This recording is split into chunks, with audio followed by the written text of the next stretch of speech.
tonight's dramas. Today's radio play, The Spirit Murder, is based on another intriguing case from the records of H. Ashton Wolf, former member of the French Detective Police, whose thrilling stories appear currently in the American Weekly, the magazine distributed with all Hearst Sunday newspapers from coast to coast. The Spirit Murder was produced in the New York studios of the General Broadcasting Company. A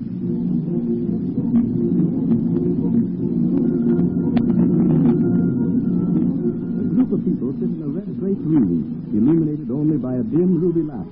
Suddenly the curtains are parted at the end of the room, and a figure dressed in the flowing robes and turban at the far east enters. The figure speaks. Good evening, my faithful one. I bid you welcome. Tonight is indeed auspicious for the materialization. Tonight, my spirit controls will make rubies and bring messages from those who have passed through the veil. Will every one please cross their arms in front of you like this? Now, grasp the hand of the person on either side of you. That is right. Now form a circle around me. So, quiet now, please. Everybody concentrate, and remember, I must have absolute quiet in order that I may attune myself to the spirit world. Quiet. Don't speak or move, or the reading will be a failure. Quiet. Quiet.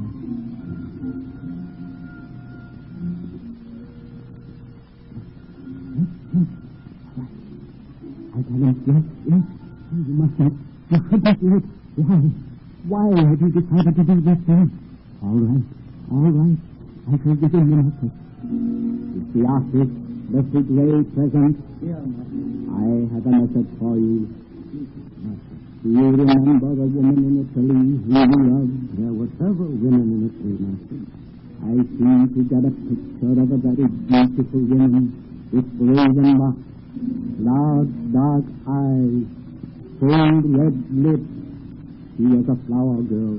You remember her? Yes, of course. But why should you mention her? She passed through the veil soon after you left Italy. By her own and her own act. The earth-bound spirit of this woman is seeking to destroy you. Destroy me? Yes, little Gray. How? How will she do this? It is not given for me to see how she will do this. Only that she will destroy you if she can find a material body through which she may operate. Remember what I tell you, Monsieur Gray. The spirit of this woman will have her revenge.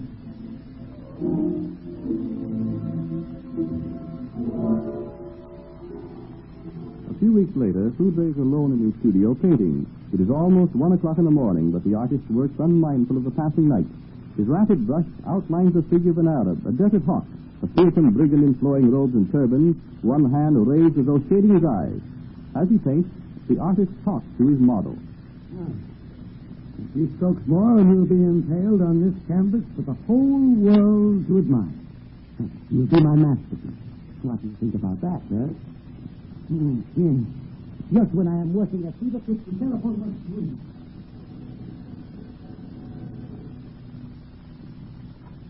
Hello? Yes, this is Leslie Gray. Who? Oh, how are you?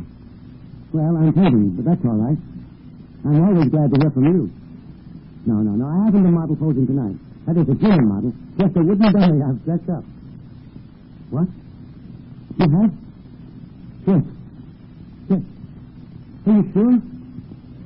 Yes. I will. Thank you. Goodbye. Now, I'll finish you, my Arab friend. Let me see. I think I'll paint your eyes now. Yes. What do you mean to do? No. Can't be. How can your eyes move like that? You're made of wood. But you seem to be alive.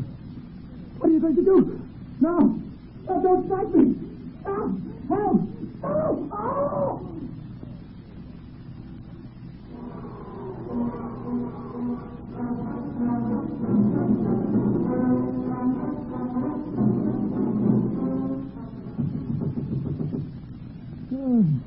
Hello, what's up? I I'm coming. Wait a bit. Hold up there. What do you want, mademoiselle? Monsieur Samuel. Yes. I am in Italia, companion of la Comtesse Audrey.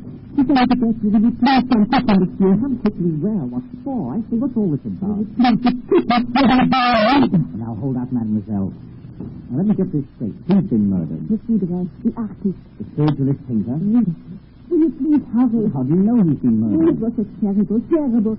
Please come quickly. Oh, that night, it glistened like lightning. Keep your head, mademoiselle, if I'm to be of any service. Now, here, sit down. That's it. Now, tell me what happened. Yes. Madame la Comtesse, let me go to the theater. After it was over, the night was too beautiful to go on, so I went for a walk. And when I did get home... What time was that? Oh, about 1 o'clock. It's now, let me see, 1:30. Go Well, on. the studio is directly across the street from Madame's residence, you know. And just as I got to my gate, I felt an irresistible power turning around. I crossed the street, entered the Federer's garden, and looked up at the studio window. Yes, well? Oh, it was just like a bad dream. Through the window, I saw the Federer standing by his easel, palette in his hand, working. A figure dressed like an Arab was standing beside him on a platform. What else did you see? A strange, ghostly light, like a brown vapor, tried to envelop the face of the figure. And suddenly, as I watched, the Arab started to come alive. Perhaps it was your imagination. No, mademoiselle. it was not. How can you be sure? The Federer dropped his palette and threw up his arms in awe. Then the Arab jumped down from the platform and ran at the artist with a silky blade in his hand.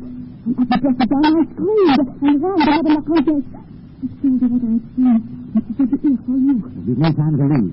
Wait until I get my clothes on, and I'll phone Dr. Bertillon to meet me at the studio.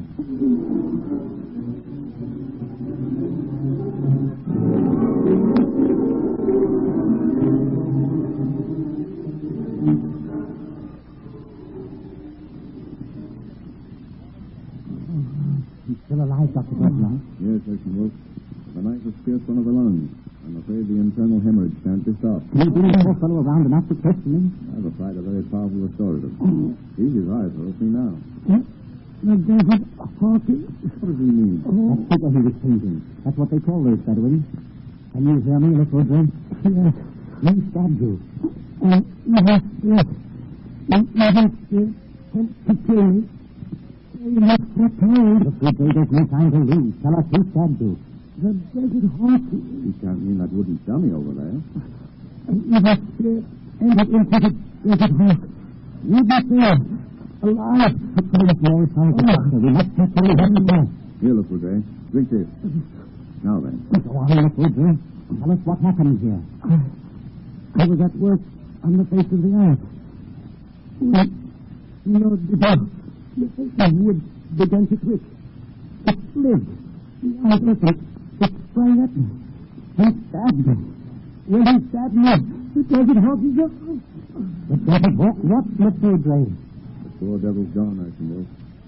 It's our job now to find his murderer. Doctor, do you think he was delirious? The knife in his breast was no delusion. Sergeant Wolf, look at the picture in the easel. Yes? Now, look at the figure itself. See, there's no knife in his hand. It's in his belt. You're right. Let's see the dummy. Doctor, come here. What have you found? This hand clasping the dagger is all bloody. Now, I wonder. You don't think the spirits did this? No, a human being did it. But spiritualism was back of it. The only place a murderer could hide would be behind those curtains. But how could he creep to the platform without the artist being conscious of him? That's the question, Doctor. That girl said she saw a green, ghastly vapor around the dummy. It's wearing a green robe, you see. Let's try something. I'll put my flashlight under it. Like this. Ah, it gives a glow. I think we're on the trail, Doctor. But now I must find out a little more about the romantic life of our artistic friend, and also his spiritualistic activities. You think? I think that I can tell you why and how Lafoudre was killed. Good. Go ahead and tell me. Tomorrow, my dear Doctor, tomorrow.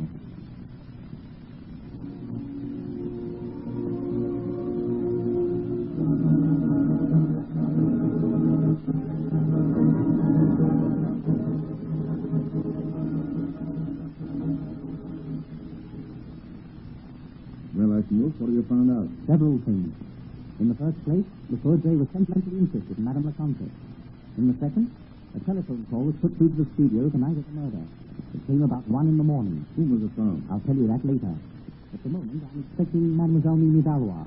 There are a few questions I'd like to ask her. You think she had something to do with this case? Well, it's peculiar that she told me exactly how Lafoudre was stabbed. But she told you she looked through the studio window and saw it. That's just the point. Last night, I went over to the Countess's gate. Then I crossed over to Lafoudre's garden and looked up at the studio here. Uh-huh.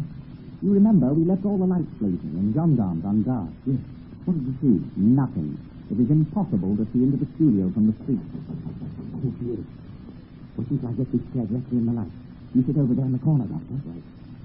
Now, come in. Monsieur. Yes, mademoiselle. This is Dr. Bertillon. Oh, monsieur. Please be seated. Thank you. There are a few details I should like to have regarding your story. Mais certainement, monsieur. Mademoiselle Valois, you said you went to the theater the night Lafoudre was stabbed. Oui, I think to be in my fifth check. No doubt.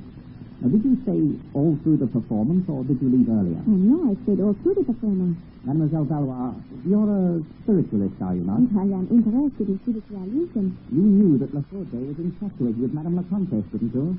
Yes. Who was the man who telephoned the office about 1 o'clock in the other morning, just a few minutes before he was stabbed? Oh. Now, mademoiselle, how was it done? Well, I had nothing to do with it, nothing. You seem to know a great deal about it. Oh. Come, tell us all the details now. Oh? Then I shall tell you. The murderer was hidden behind those curtains until that phone call. When Lafoudre went into the next room to answer the phone, the murderer slipped out, put on the clothes of the dummy, and took its place. When the artist returned to his work, his new model turned on a flashlight under the flowing road.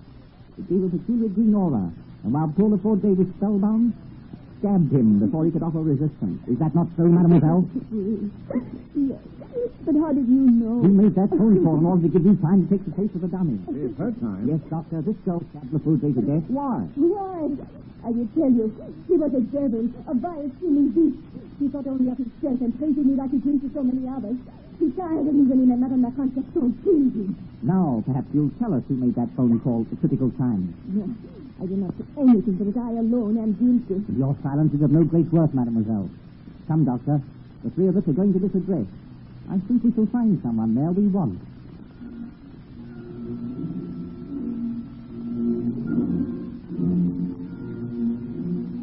Good evening, my faithful ones. I bid you welcome. Tonight is indeed auspicious for the materialization. Tonight my spirit control will make juicy and bring you messages from those who have passed through the veil. Excuse me a moment, my faithful ones. One moment, please. Mimi Valois. What is it you want? He doesn't want anything. We do. The police? Why, you little devil. You got me into this. But they knew, Master, they knew. I never said a word. Yes, master, we knew. We also knew that you were infatuated with Madame la Comtesse and wished to get Lafoudre out of the way. It's a lie. You played upon this girl's jealousy. You got her to do your work for you. You can't come in here and interrupt my seance like this. We're not interrupting it. We're ending it. And after a quick trial, master, you're going to do a little passing through the veil yourself. No. No. There will be no trial. He jumped through the window. I wonder if you'll send us a message, doctor. Or are messages reserved only for the faithful ones like Lafoudre and Mademoiselle Valois here?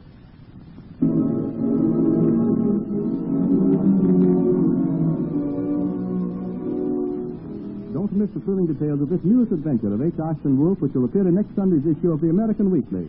This is Wentworth announcing. Your own announcer will now give you further details of the many exciting true life stories and articles appearing in the American Weekly, the magazine distributed with all Hearst Sunday newspapers from coast to coast.